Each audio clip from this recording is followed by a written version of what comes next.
Prajakeeya, a vision of people-centric democracy by Upendra Rao.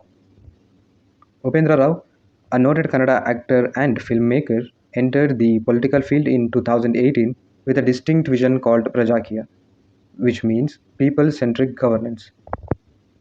Now, why did he do this? His aim was to provide an alternative to the conventional political model, which termed Rajakeeya, or rule-centric politics.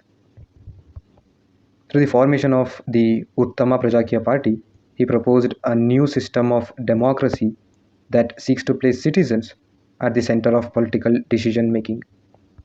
And this, my friends, is where the journey of Prajakeeya begins. Prajakeeya emphasizes the role of the citizen as the master and the elected representative as a servant.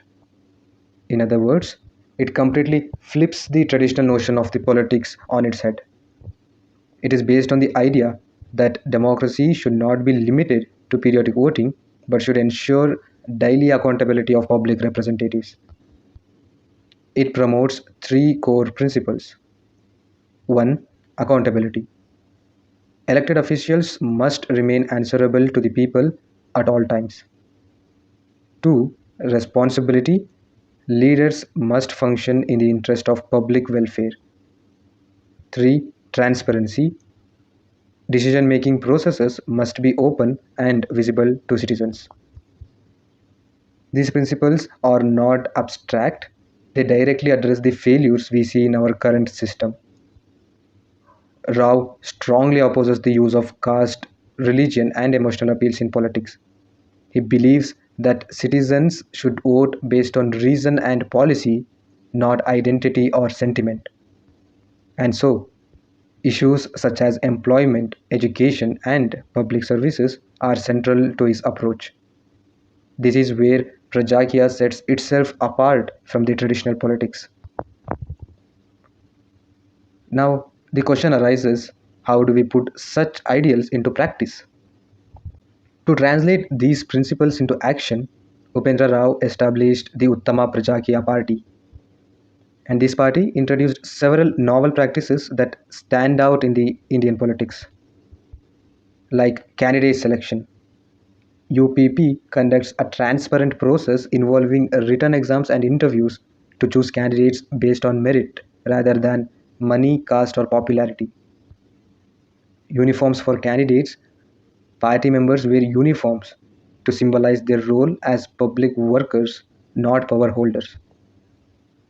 Cashless campaigning. The party rejects large scale rallies and money based campaigning. It relies on digital tools and citizen outreach instead. Technology use. Mobile applications and websites are used to gather public opinion and allow people to participate in governance directly. These are not just symbolic steps, they are practical attempts to reimagine how democracy could function. UPP encourages active civic engagement, suggesting that citizens not only vote but also monitor and review their representatives throughout their term. This is what makes Prajakiya not just a theory but a living experiment. But let us be honest, every new idea faces resistance. Despite its idealism, the movement has struggled electorally. The UPP contested all 28 constituencies in Karnataka during the 2019 Lok Sabha elections and participated in the local elections. However, it secured limited success. Several reasons contribute to this. Mainstream Indian politics continues to rely on caste, religion, and emotional appeals. Unlike parties like the Aam Aadmi Party, UPP does not yet have a widespread grassroots presence. The party's refusal to use money for promotion restricts its visibility in mainstream media. Upendra Rao's identity as a film star sometimes leads to doubts about the seriousness of his political efforts. These structural and cultural barriers make it difficult for a movement like Prajakiya to grow rapidly within the current political environment. And yet, the challenges themselves highlight the very problems Prajakiya is trying to solve. So, why does all this matter? Prajakiya raises important questions about the state of democracy in India. It critiques the current political culture, where citizens often limit their role to voting and remain passive in between elections. It promotes the idea that democracy is a continuous process, not a one time event. And in doing so, it brings us back to the core spirit of democracy itself.